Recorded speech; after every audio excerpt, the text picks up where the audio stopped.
Commissioners. I'm the Executive Director at Plaquemines Port Harbor and Terminal District, and I'd like to thank everyone for being here this evening.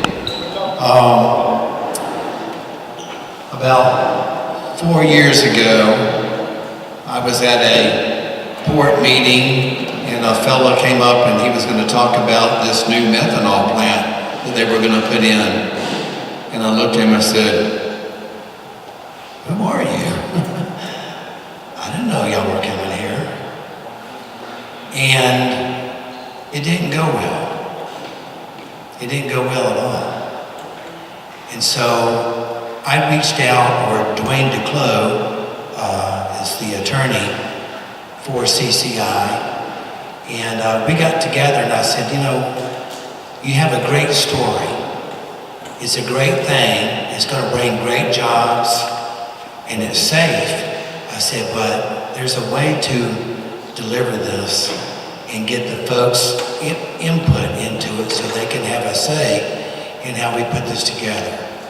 So tonight is a result of our getting together and been planning this for well over 12 months on how we would present this to the folks and get their input for this methanol plant.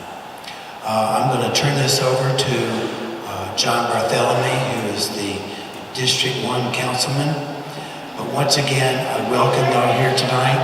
Thank you for being here, and we want to hear your voices tonight. So, Mr. John. Thank you, Sandy. I appreciate all of you coming out tonight, because it's very important that you hear what the company has to say, and any questions you may have, that they're here to answer those questions. And the attitude is to find out what the people would prefer to do, yes or no. But we also understand the advantages of companies coming in, not only creating jobs, but also hopefully it'll help us be able to deal with the federal government when it comes down to our back-end situation. And cost ratio.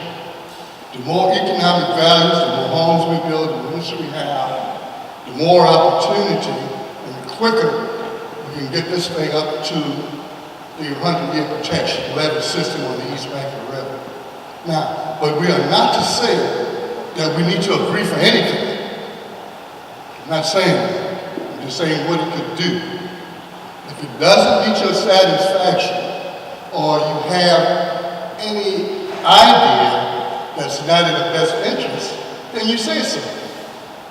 Say so.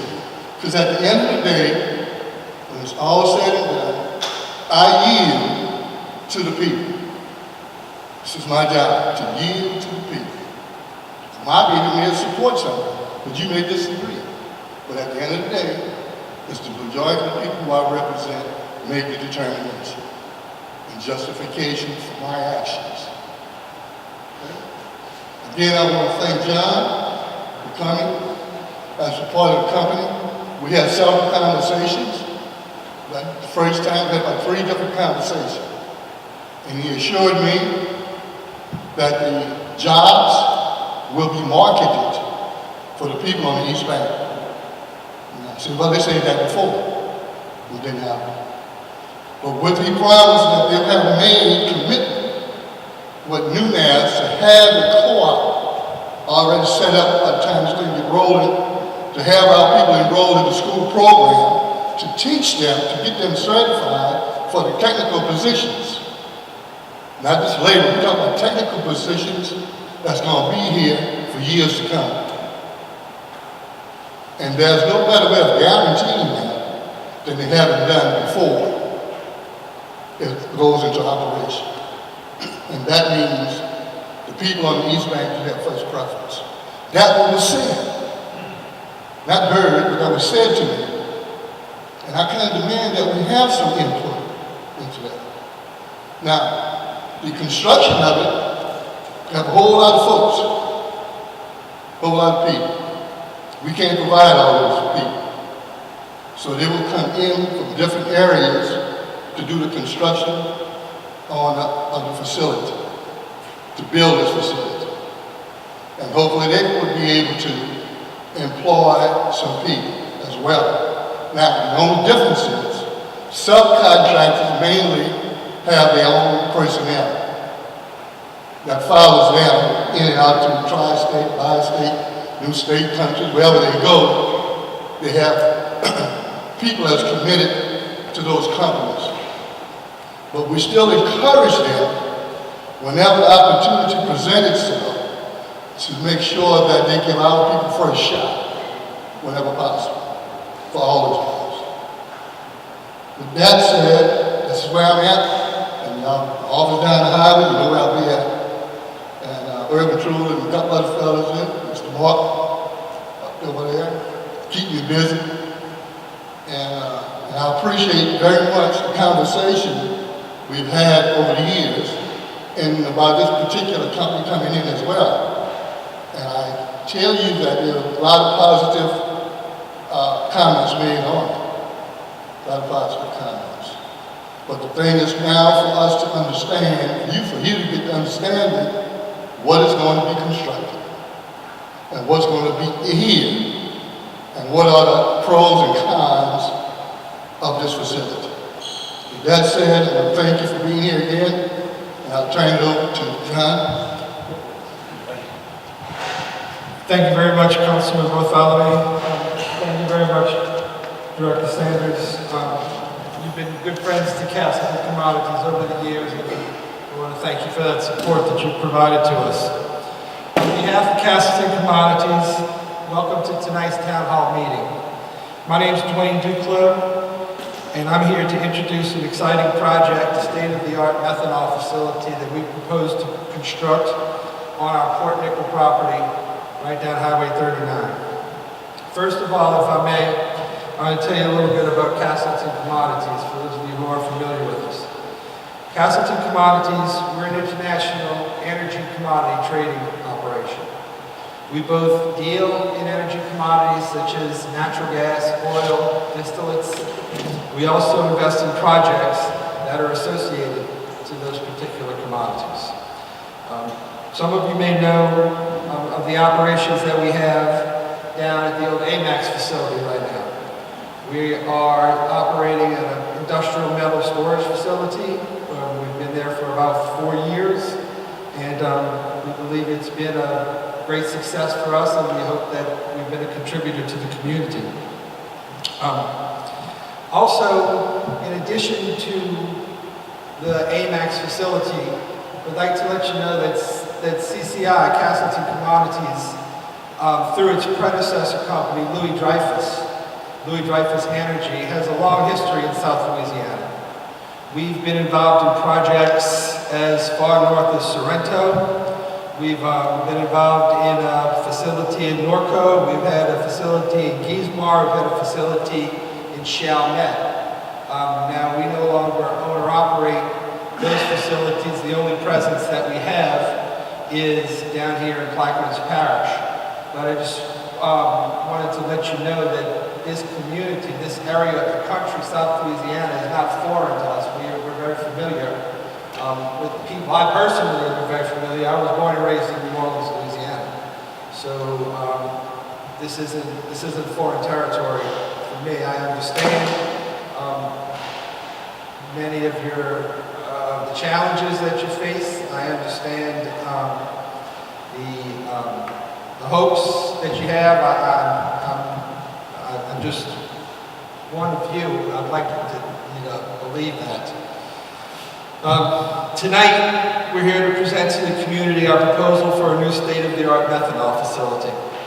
To discuss this project, I'd like to introduce the people that we've brought along with us to answer some questions, to give a presentation of the project, and hopefully to give you a better understanding of what we propose to do and how we propose to get there. First of all, with me from CCI, Mr. John Wong and Mr. Sean Pye. John is the CCI project leader for this particular project, and Mr. Pye, Sean, is a senior analyst at CCI. He works with John, has been an integral part of this project as well. We've also brought along some experts and some consultants who we've engaged for for this project. To my right at the table is Mr. Blake Sawyers. He's our environmental expert, and he's with the firm of Burns and McDonald. We've also brought a couple of people from the technology side. With us with Air Liquide is Mr. Bharat Suri, as well as York Beck, right over here. Thank you very much for coming in from Houston, gentlemen. We've also got, with the Wood Group, who is our engineering procurement and construction firm, Mr. Mahesh Dahani. Mahesh.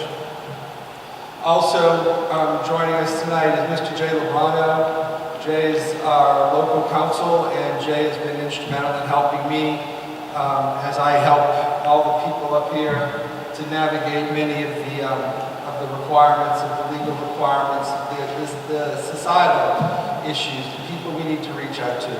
So thank you very much for that, Jay. So tonight we expect to give a presentation on the project. We hope that presentation will last about 30 minutes. We'd like to follow our presentation with questions that you may have and try to address those questions. Now we can do it in a big forum, or we're prepared to break out into smaller groups so that if certain people have particular questions of certain experts, then they can entertain those questions in a more personal, one-on-one conversation. I'd like to say, finally, as an overarching objective, CCI and its partners in this project, we're approaching this opportunity, we hope to approach it in a thoughtful manner. We hope to approach it in a safe manner. We hope to operate it in a manner that's going to consider the needs of the community so that we can be thought of as a good partner to the people in Plaquemines Parish, to the people in District 1, to the people in Braithwaite. So, once again, thank you very much for coming out. I'd like to turn this over to the people who know a little bit more about the project and can begin to tell you what we're all about, what this is all about. Thank you. Thanks, everyone. Thanks, Director Sandy. Thanks, Councilman Autonomy. Thanks, Dwayne. Thank you, everyone here for being here tonight. Really, it's a great opportunity for me to have, to be able to speak to you about our project. First of all, just a little bit of background. I've been working at CCI for 7 years. Have been leading this project development for the last 4 or 5 years. Originally, I came from China. Very poor family, even by Chinese standard, in the late 60s. We had not enough food, fruits, dairy products, meat were very scarce. Somehow, I don't know how it happened, but when I was a teenager, crawfish became very popular and very easy to catch in the rice field where I grew up. But to be honest, really like the best crawfish I've ever had was the one we were driving by on Highway 39. I think Charlie's. Yeah, just between our side to the airport. So we drove over there, we stopped by and looked at the best crawfish. Just a little bit more, I go to church every Sunday. I have 2 kids. I live in the like in suburbs. I'm a big American football fan, especially I'm Boston was my first stop, so I'm not a Saints fan. Be careful. But one of my best moments was when Tracy Potter had that pick six to seal the win against Peyton Manning in particular, to seal the win for the Saints. I think that was really the ultimate comeback for the city and the people of New Orleans, in the Super Bowl after Hurricane Katrina in 2009. That was the best moment I would ever forget about it, even though I'm not a Saints fan. All the best that the Saints had the game last weekend against the Falcons at the Georgia Dome. If I recall, I think they renamed it as Mercedes-Benz Stadium or something. I think they were just trying to copy whatever we have here in New Orleans. So really privileged to be here tonight in front of you to talk about our site. So as Dwayne said, right, we currently own this piece of property right around this area, around the English Turn. So we have about 380 acres. What we're currently using right now on the top of or north side of this is a metal storage warehouse. and we have been in operation since 2016. And we employ direct and indirect about 25 people, and that does not include the daily contractors of truckers helping us moving in and out of the metals, probably around 15 people, and we also contribute some tax revenue to the parish. So to the south of it, which is the currently wooded area, we plan to build a state-of-the-art methanol plant as clean as possible. This is really the plan, not exact plan we're going to build, but it's very similar in terms of being clean, being have the best control technology for emissions, and have best state-of-the-art energy efficiency, so on, so minimal impact to the community, so on and so forth. So that's where we're heading towards to. And I'm sure coming from local community, you guys all live over here, there are really questions that you might have. That's why we're here tonight to address your issues and concerns and questions.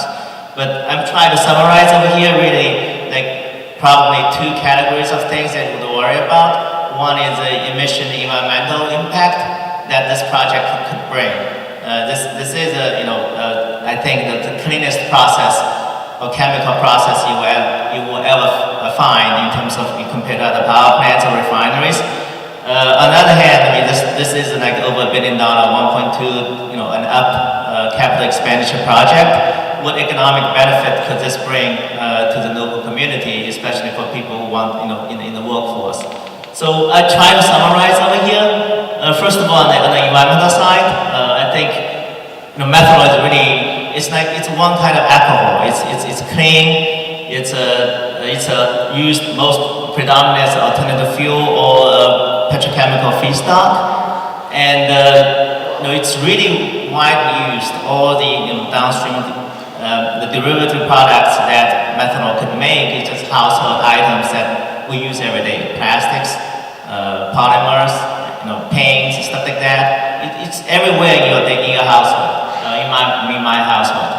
And also we want to emphasize that the natural gas to methanol process, which we're going to deploy with the latest technology from Air Liquide, the most efficient one widely used in the world, is really a clean process. It's pipeline gas coming in, just add some water and you have a reforming process, you make methanol and some water coming out. It's nothing else, nothing like the crude oil or the other thing that coal, stuff like that. It's really the cleanest chemical process that you could ever find.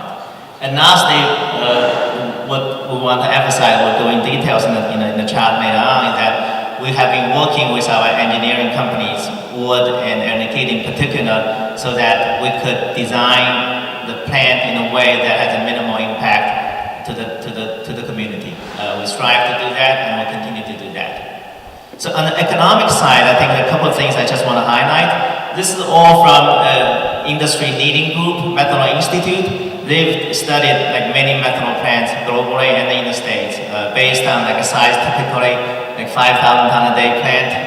They would expect the capital expenditure, the investment is around $1.5 billion, and the jobs related to the project during the construction phase as well as the operational phase is somewhere around over 2,000 and 2,500, somewhere around that. It's a big number. That's understandable because typically 70%. I'm not trying to be expert over here. I think my partner, Air Liquide guys would know better. It's typically, as you all know, 70% of the capital expenditure is really due to labor costs. So it's a big number. No question about it.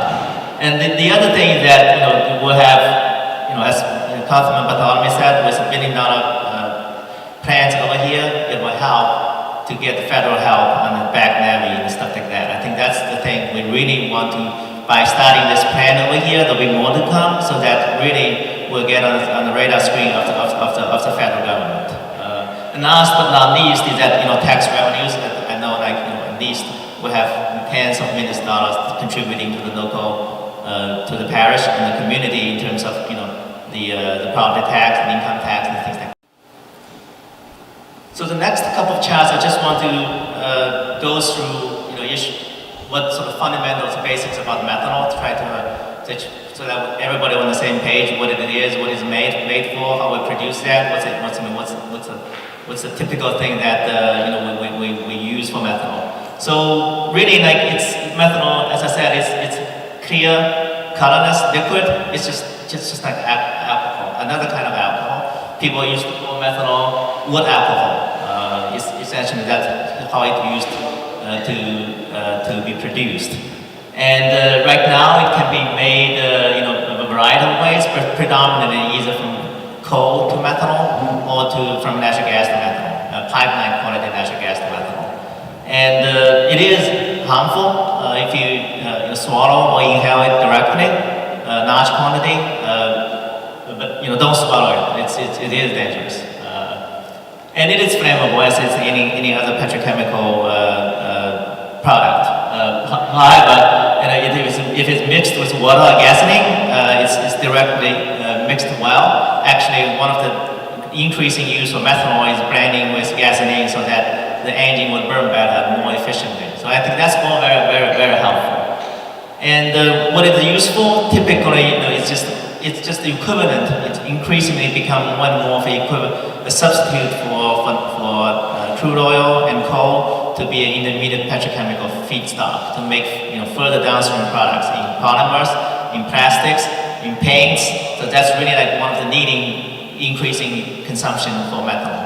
And it's also, as I said, blended directly in fuel to make the engine run better. And actually people, like Japanese tanker shipping companies are making methanol, dedicated methanol tanker burn using methanol as a fuel directly. So really it's like traditional use for petrochemical feedstock and as a fuel substitute or blending stock.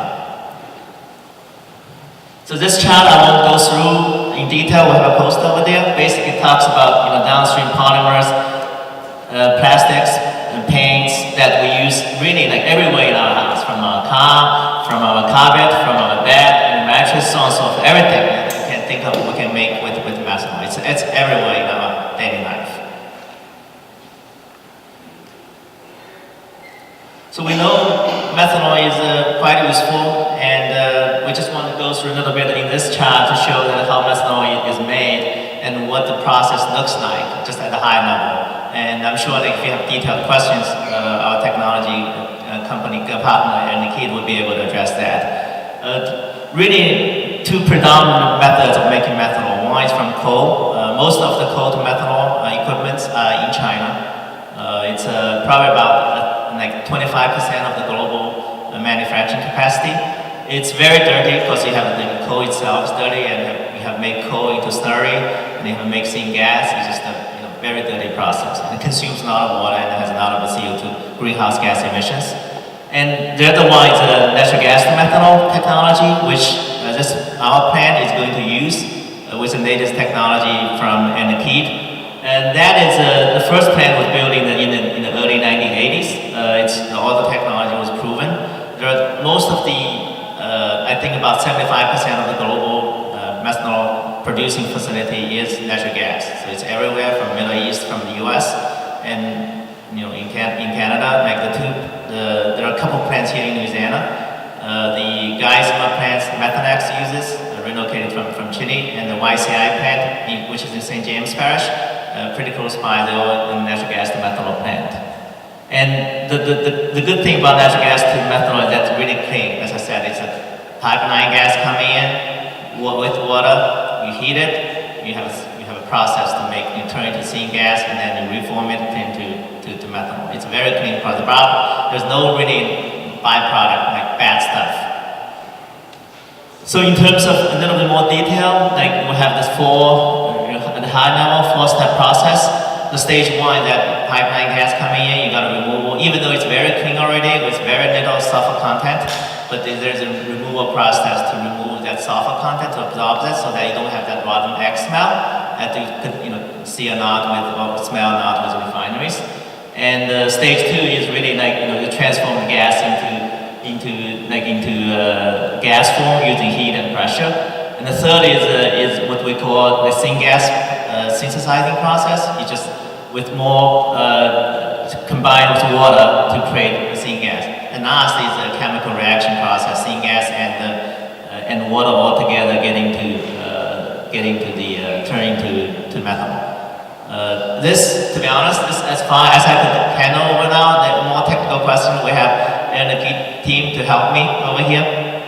But I think overall, I think really the message that natural gas to methanol is as clean as you would get, and is widely used globally and locally here in Louisiana and Texas and all over the country. So again, what I want to address, the question how much emission this plant could have to the community. So just to have a comparison, we have this is where our plant would be in the English term, and this is the Chalmette plant, a little bit up north upstream, and this is the P66 refinery plant, a little bit downstream. So this is about really within the same community close by from where we are. So the next chart shows basically the comparison of the key emission pollutants we draw over here. I just walk a little bit slowly. So there's 4 really things that we worry about. One is the PMs, like the small matters that could emit out of the plant. The second is SOx and NOx. We well know this power plant is everywhere. And the third is carbon dioxide, is greenhouse gas. And the fourth is all the volatile organic compounds. So as you can see, all the matrix. So we have the green, which is CCI. The green column is CCI plant, and these two are the Chalmette and the P66, and this is the YCI plant in the St. James Parish. As you can see, on the scale, it's about, in particular, every matrix were much smaller than that of the emission pollutants are much smaller than that of the Chalmette and P66. But in particular, these SOx and NOx and these organic compounds were a fraction, like 5-8% of the emissions of the other 2 plants that not far away from us. So I think overall, I believe really the fact speaks for itself, and I think all the emissions we have pretty good control of that. So the next couple of slides, I want to show you how we work with Air Liquide Wood to design the project, in particular how we can minimize the impact to the local community. So this chart, this one basically shows it's a diagram of really our AMEC site that we own. So here, this is to the north, the next is the river, so this is to the south. So this part, we have the metal storage that's in operation for the last 3 years. So it's been really, really operating well. And what we plan to do is here, building this plant around the southern part of the site. And this part is the one that we need to rezone because it's currently A3 net. And if this is too small to see, but one thing we made we worked with Air Liquide to make it less impactful to the community, that as you can see, all here are really like the rainwater retention ponds, the water treatment and the control buildings, which are not really much noise or emission and stuff. It's water, so it's much friendly to the houses, to the community nearby. All the major equipments are to the middle or to the north of the site, like this. All this technical ice, all the air separation unit, the reformers, the air cooling fans are in the middle. The storage tanks are really in the middle, and we move the flare to the north part. Remember, the huge amount of green belt over here. So we move the flare to the north part of our site, so that really the community to the south would be facing the water and nothing else. That we specifically designed working with wood for the last and a kid for the last year and a half, so that we know that we can get the best, and we can also have the least amount of impact to the local community. So just to summarize here, the reason we do that, the ways we can do this really no emission is 2 set of things. one, we will talk about this, the design, right? We move all the major things to the middle, to the north, and then we have a flare to the north, and then we have the southern part to be really like all the water retention pond and things like that. And also more importantly, we're using the best available technology, best available control technology or BACT to reduce emissions. For example, like we have the selective SCR, selective catalytic reduction, and the no SOx burners. So that's why our SOx and NOx emission is really like a fraction of that of the P66 and the shell mat emissions. Similar things goes like with noise control and the marine loading. Like literally, like outside of the plant, you could hear very little noise coming out of this plant. And like all those things, it's all which modern technology could bring it to you. Next. This I just want to show here. This is the middle part with heavy machinery and all the units, the tankage, the ASUs, the separation unit. This is like a rendering that Air Liquide provided us, and we just want to show you over here so that like we're making far now progress in the engineering design in this project. But I think this is in terms of how exactly it lays out within that middle part of the site. There might be still some variations, but I just want to show you so that like we're making good progress in this project so far. The last Brad and I have worked on this for like 4 or 5 years. Next. So this I want to talk a little bit more on the maybe more specific on the ponds that is close to our southern part of the community. As you can see, like the first is the water treatment on the top chart, and then secondly the retention ponds. Basically, what you see over here is that on the wastewater side, the gray box here, it represents a river water treatment facility that would treat and filters the river water so that it's suitable for the potable water facility. And then the area outside of here is really the gray area, like it's kind of in sort of orange over here. That represents the potable water facility that will further treat the water from the river water treatment to bring remaining water to be potable and to be ready to ship it to the smaller pond, which you see. If you could go back to the diagram chart. That's the thing we're talking about. Like this is the retention pond. This is all the wastewater pond. So they have a small pond over here.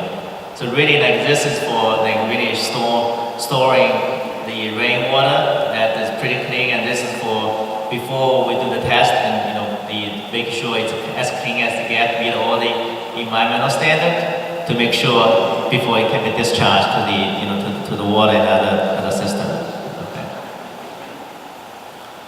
So that's what this whole thing about the water treatment facilities on the top. And then the retention pond, as I just discussed a moment ago, you have this big for the storm water, the rains and stuff.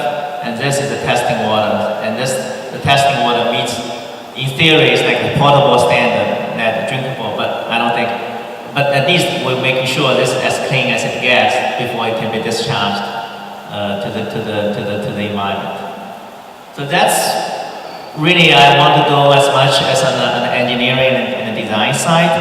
And I'm sure, as I said, like we're here to talk to you, understand your issues and concerns and questions, and we'll be here, after the discussion to hear from you.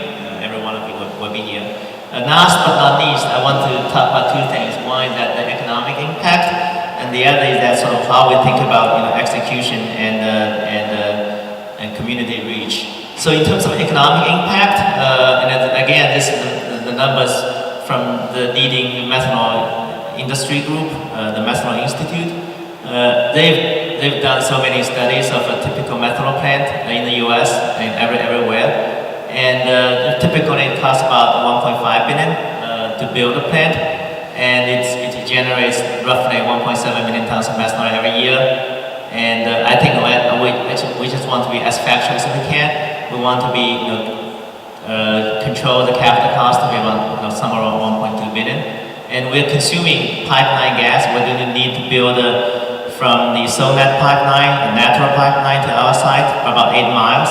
That's about, consume about 150,000 MMBCF a day, about 50 BCF a year. And in terms of economic impact, I think we talked about it at the beginning. It's going to generate over 2,000 jobs. About, say, significant part of that is during the construction period. And we work with our EPC company, Wood Group, and Anakit, so that we can work with the local contractors on that part of it. And remaining during the plant operation, that's expected to be overall like 500 jobs. That's including like the supply chain downstream and upstream, gas supply, maintenance, plant operating itself, things like that. So overall, we'd expect somewhere like over 2,000 jobs. 2,500 jobs overall in the construction and operational phase. And the tax revenue, that's also a big part of it. It's estimated by Methanol Institute to be somewhere around like $30 million a year. So the last slide, I just want to touch a little bit, how we are going to do this. I think really two things. One is that we want to work with good partners, with good people like everyone sitting over here. And secondly, we really want to focus on execution and community reach because we want to, without your support, we'll not be successful. And without making you guys, the community successful, we will not be successful. So in terms of the partners, we really identified and been working with strong, global partners on the investment side, on the offtake side, on the financing side. Because it is like a prerequisite to have the financing, have the money to build the plant. And we really worked last 3, 4, 5 years, spent a significant chunk of my professional effort working with those people. And one of them, our offtake partner, it's a large listed company in Hong Kong with its own methanol consumption downstream, making to polymers, detergent and things like that. They need methanol. And on the technology EPC side, we've been, as I said a moment ago, I've been working with the key team, Bharat in particular, for 5 years to make sure we know each other, we trust each other, but more importantly, we have the best technology available for us to build this plant that minimize the impact to the local community. And similarly, on the gas supply side, Louisiana is never short of gas, and we have plenty of choices, but we're still working with the leading companies over here to build a natural pipeline to provide the gas on a daily basis so that we can know that our plant can run and run smoothly. So the other couple points I want to mention is really like we, as a project developer, we want to make sure the project is successful, that brings good, real benefits to the community and to the project development team. So that's why we're being honest with ourselves and being honest with everyone. We don't try to highlight, broadcast it to be a $2 billion project. I think we want to control costs so that we're competitive, so that we can, being competitive has the best chance of, going through down cycles. As you all know, natural gas and petrochemical sectors is pretty cyclical. We want to be able to do that. And the other thing is really we want to reach out to communities. I've met with, really a couple of times with people, some of the folks over here to just understand your concerns, understand your issues, what we should be focusing on. Like, reaching out to you like tonight to hear your voice is something we want to continue to do in the next phase of our project development. And we have a sign-up sheet over there. Please really sign up. We'll find ways to reach out to you to understand your issues and concerns. And last but not least, I think, to be perfectly honest, I told Councilman Bartholomew about this, that some of the jobs are really, we want to train, we want to work with the local community so that we have a training program with a vocational school so that we can really identify and train the right amount of workforce to work all together to make this a successful project. So I just want to summarize. Again, thank you all being over here. We really want to make this happen for benefits and want to hear you. Thanks so much. Thank you very much, John.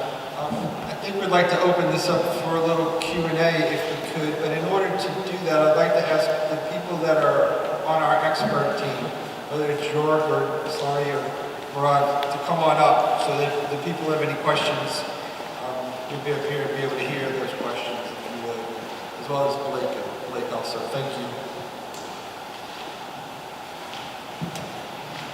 Question? Anybody?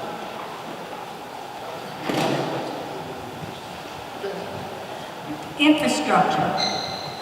We have a major problem with these railroad tracks crossing back and forth and back and forth. Are you going to be hauling anything out on our highways? John, I believe that all of the export of the product from the facility will be headed out by vessel, by ocean-going vessel, through a pipeline that'll head to our dock, loaded onto ships. Is that correct? That is correct. We'll basically have a pipeline to the water that ship 100% of the product through ocean to the Asia market. Okay. Well, while we had, as he told me only one, but I'm going to throw in another question. Please. All right. You talked about you got this water that you want to disperse. Where are you going to put that water? Where is it going to go? We have flooding issues here all the time, so we need to know what you're planning. The stormwater, typically the stormwater will be, after it meets the cleanness standard, it will be discharged to the river. Into the river. Yeah. Great. Yeah. Thank you. Excuse me? Will you have any problems with explosions or any kind of impairment to your equipment that would affect not only the people on this side of the river, but we live directly across from the plant, and we're worried about our side of the river? Just to my knowledge, but Brad should comment on. To my knowledge, that has never happened. Explosion in the natural gas plant. Never happened. My name is Joseph Williams. How many people do you employ at the Brightway plant? I mean, local people. That's a great question, Mr. Joe. As I said, I'm totally honest. Like some of the jobs will be like you need a master's or something like that. I must say, well, we try to identify as many folks as we can. But I think I know for sure at the plant level, in terms of plant operation and maintenance, it's about like 100 people, give or take roughly. I think that 100 people we will try to employ as many local people as possible. Yeah, currently. That's You what- talk about that site now. The metal side, Yes. I think we have on our payroll, it's 5 people. I think of half local, half we hire from like the plant manager from DC or somewhere. And I think that's direct on our payroll. But as I said, there are 20 to 30, like directly related to the business we're running, like the barges, the construction of the facility. That's like 20 people. That's pretty much all local. And the trucking people, they're all local. So the total, I would say, somewhere around like 30 to 35 people from local community. The permit for your facility is only for methanol. I'm living and dying for methanol the last 5 years, yes. Because we don't want any surprises like Stokes had where it said I, vegetable and other, and no one knew about the other, and their permit got passed, and now they got all kinds of stuff. We don't even aware of it. I totally hear you, ma'am. Like, as I said, like, Dwayne and Brad, they know me like the last 5 years and never died by this methanol plant.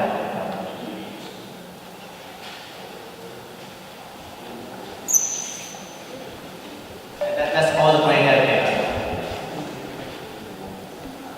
Hi, I think it would be important for you to go back to the slide that talks about the pollutants and the effects our health. There's only one slide in the whole presentation that talks about particulate matter and the sulfur and nitrogen outputs.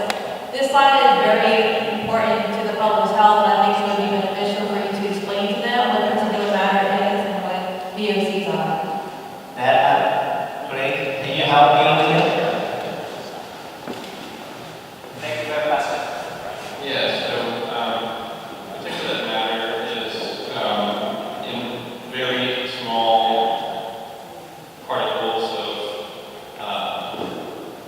matter that come out of combustion. So part of the energy that's needed to make these reactions happen, to convert the methane and natural gas into methanol, requires some more energy. So part of that energy comes from burning a portion of the natural gases that's in the plant and some other off gases that come out of the plant.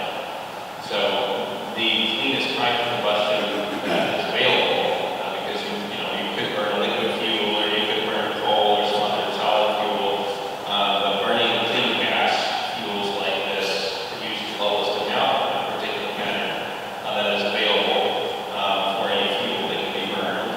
But there is some detectable particulate matter that comes out of the stacks of the process heater and the steam boiler that will drive the process. So that's on the particulate matter side. That's very tightly regulated by the U.S. Environmental Protection Agency standards and by the Louisiana Department of Environmental Quality. So all of those emissions were passed through a very detailed permitting process with the DEQ, and the DEQ issued a permit to allow the emissions to be permitted that you see in the little green box there for the particulate matter. The nitrogen oxides, or it's abbreviated as NOx, is also from combustion, and that is also from the same genus, basically.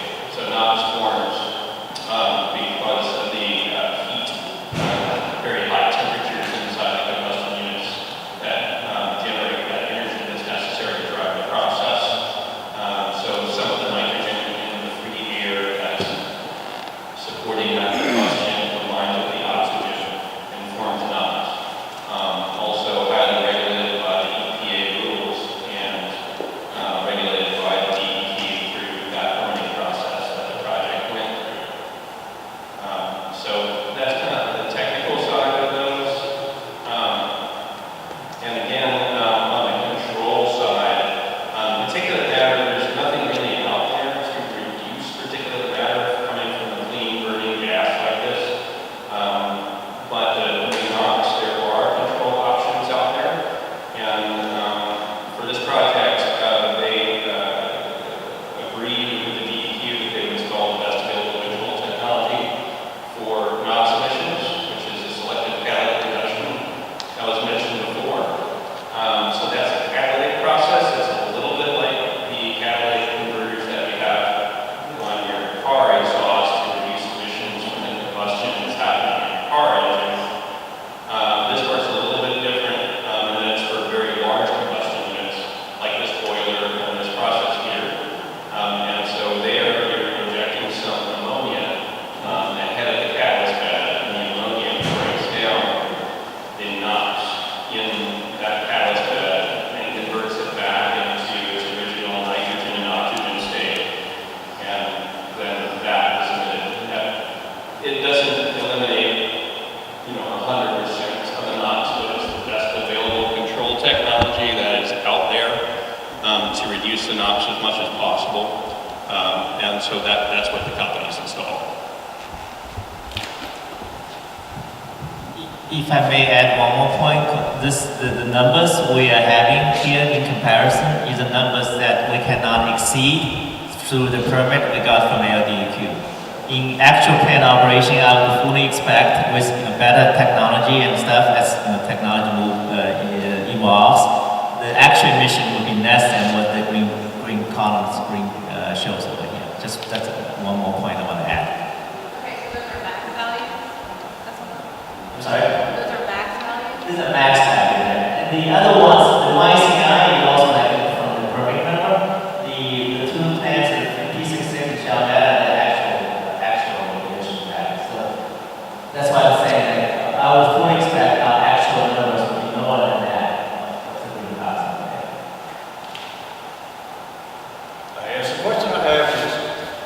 your company feel that the East Bank has the infrastructure to support your company? Mainly like a fire department, other than, since your company it's a volatile process, that infrastructure can support your company? That's a great question, sir. I think, for methanol plant to get built, there are a couple, like 2 or 3 major things that we consider. One is the infrastructure in terms of, road, river, to have the ports, because it's an export market for methanol predominantly. So this is we're next to the river. We can build even like a 100,000 ton dock. So it's all very helpful. I think the infrastructure is there. And if we choose to, we want to sell through the railway. I don't think that's going to happen, but we still have a railroad connecting to the Norfolk Southern. But I think more importantly, the gas pipeline. We have plenty of gas pipeline over here.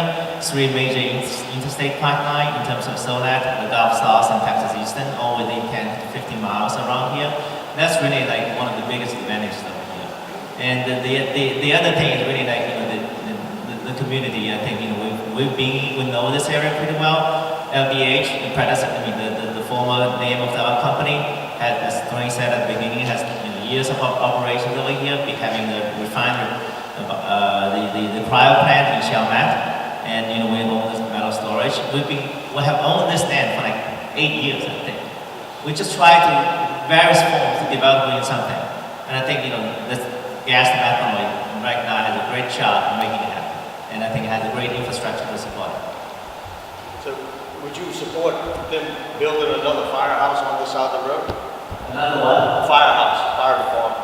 I know y'all probably have one in-house, but work with the fire department that's also on this side? I think we'll have to discuss with the parish government, things about whatever the regulation that requires.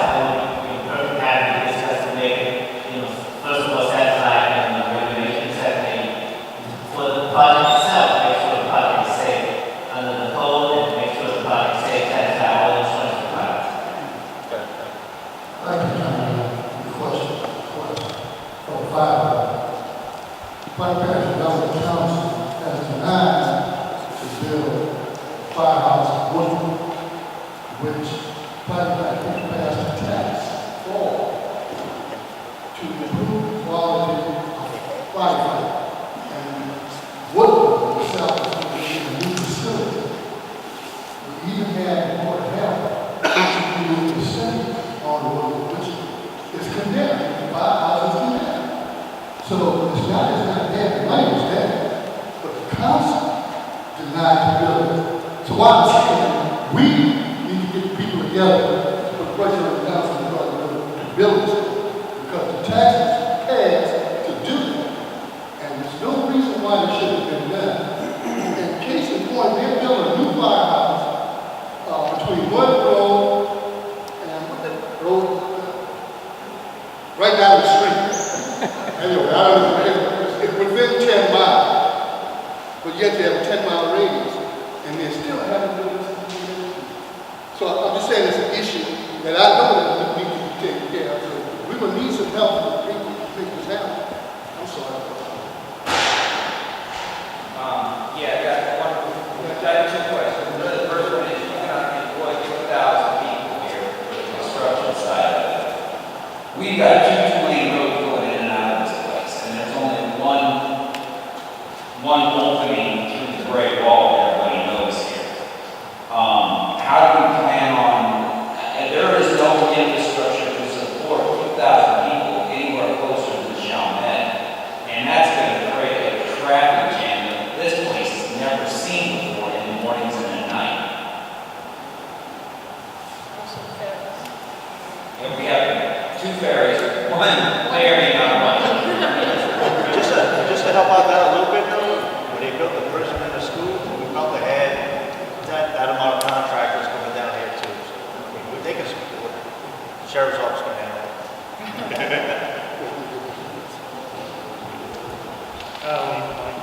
The biggest question for y'all is egress and egress from this plant. Where is it? Is it on 15 or is it on 39?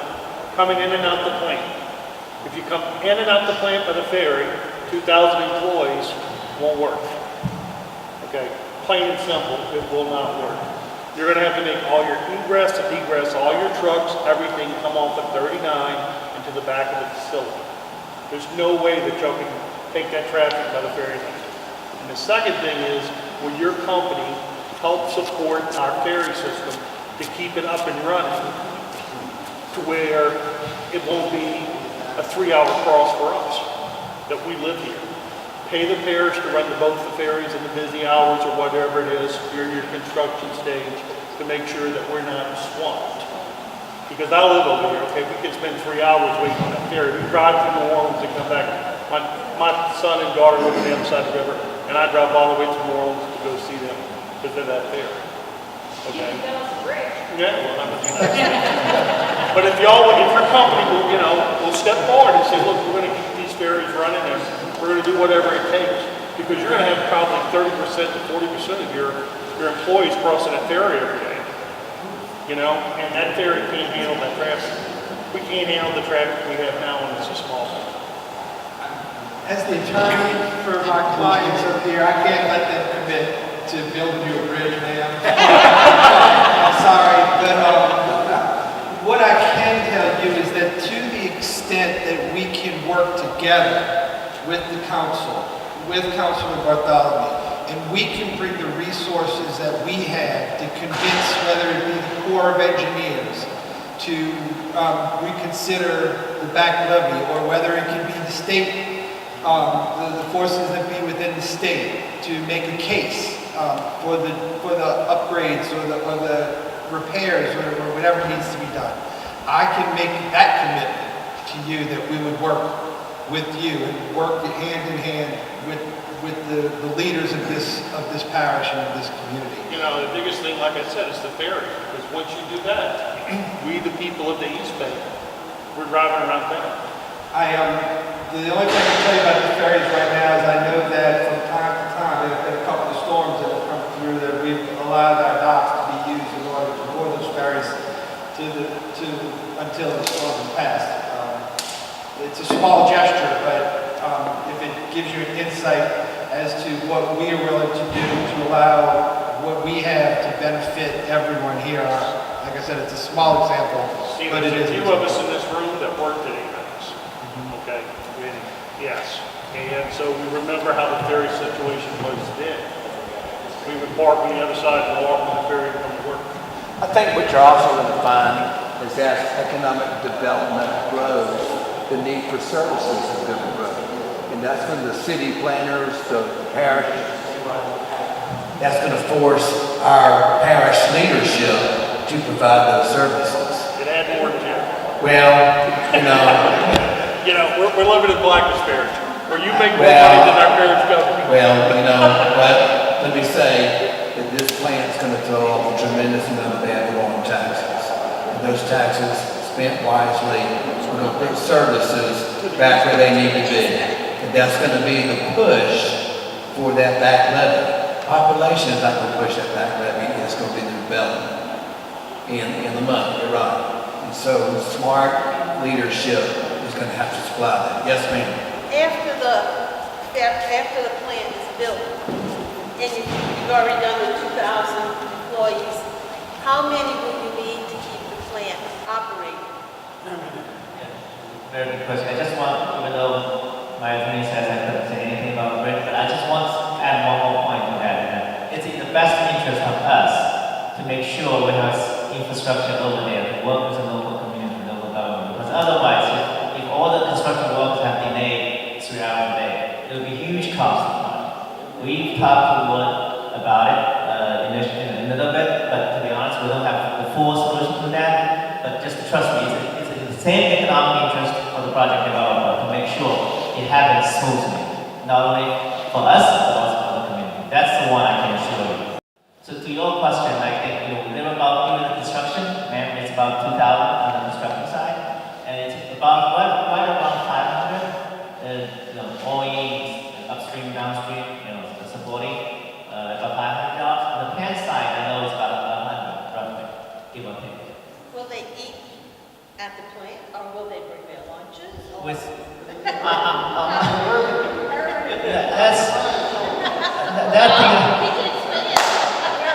That thing. ma'am, that thing, I think from our side, I drove to China, it's probably like 10, 15 miles. I hope there are more restaurants in between so that people have options. I've got a question. I didn't hear you say how much storage, liquid storage capacity is proposed. May I answer this question? The finished product of methanol, how many tanks? Decided for 60 days worth of methanol storage, and I think we had set up with 6 large tanks, so it's about 60 days worth of production of storage. Large, what, 50,000 barrel tanks, 100,000 barrel tanks? I don't have that number with me, but it's quite significant. 60 The days. secondary storage for these tanks, are they going to be set up for a flood zone, or will it be just regular secondary storage as required in non-flood zones? So no, it's not usually flood zone, it's a secondary container. Secondary containment will be different than the one in St. James or your other plants? This will probably be very similar to what we're doing in St. James. But we still got to go through the details, so that's the basics, but 60 days. So that's basically set up to hold the capacity of the tank, but it's not basically designed for catastrophic floods. It's not designed for floods, but it's designed for if you do have a tank rupture, to be able to hold that tank, contain that tank. Because we did experience, in the event of a catastrophic flood, as we stand now, we're susceptible. And we did experience some tank failures with that same type of secondary containment system that you're speaking of, where the product went throughout the community. So thank you. What are your plans for hurricane protection?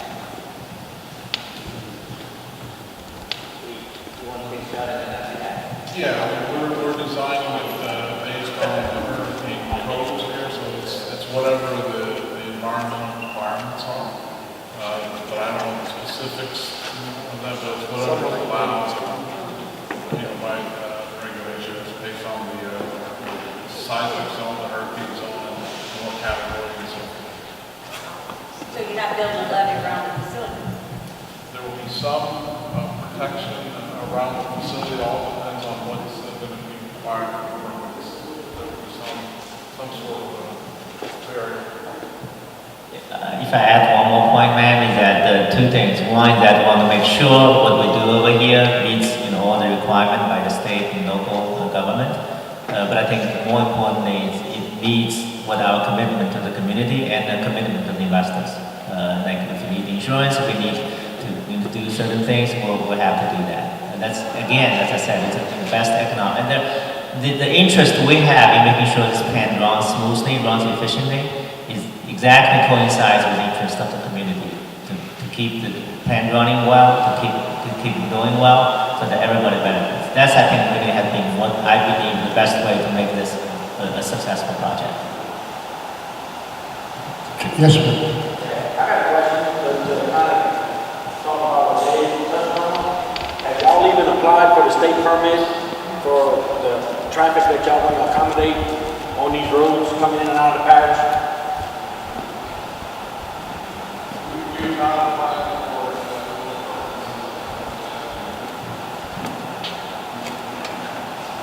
Okay, so where are we in the rezoning process? This was maybe that you guys are applying to get the property rezoned, correct? So you guys have not been awarded that. Is that correct? That's correct.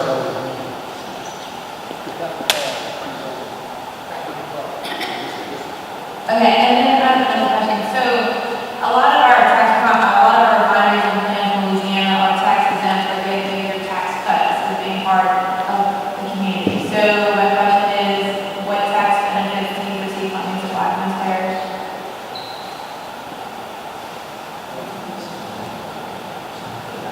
Again, I think we would like to work with Councilman Madali and we work with the state to make sure that the best way to approach this.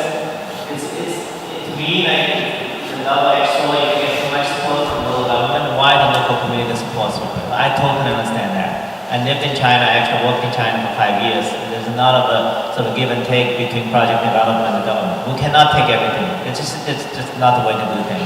On the other hand, if there's a suitable way, like our council has been advising us, there's money coming from the federal government in terms of new market credit development, that kind of program, we will definitely look for that. That has nothing to do with the local community, but really like free money from the federal government. Those kind of things will go 100%. But I think, whatever the things we could, the parish council, Councilman Bartholomew will support, I think we'll take that. But as I said, we cannot, at the sacrifice of the local community to make this project an economic project. That's not the fundamental thesis of doing this. The thesis really, you have $3 gas, $3 per below gas, and you have a crude price at $80. That spread is really drives this fundamental economics. I have a request from me in reference to tax exemption.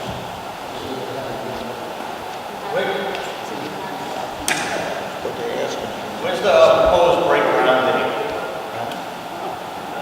Just to be, again, 100% transparent, we're going through this read-only. The read-only, nobody can put like $1 billion without knowing that we're going to manage this. So after we do this, suppose we get support from you, from Councilman, we will do the detailed engineering study with wood and heat. That takes about 6 to 8 months. So suppose they will get the permit ready end of the year, we'll do the 6 to 8 months, and then we'll be breaking ground third quarter of 2019. And the plan takes about 24 months to 30 months to complete. So we're thinking about online being commercial operation fourth quarter of 2021. Any other comments? Again, I want to thank everyone for coming out tonight. I appreciate your concerns. And this is what it's all about, community getting involved and questions being answered to the community. And I also want to thank the panel for doing a great job of explaining the concept and also the project that's being done. And anybody still having further questions, sign the list over here, they'll get back to you, and then they can coordinate with you whatever other concerns you have. Now, the next step we will have is a zone here, which will be held here. Well, I requested that it be here, all right?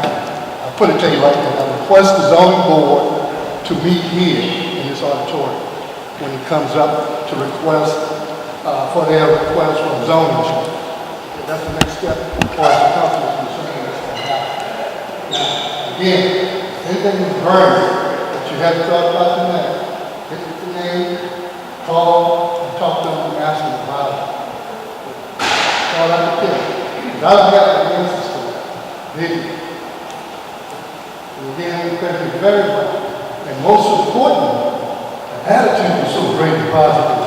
You really like it when you're so positive of being professional people. But that's what it's all about.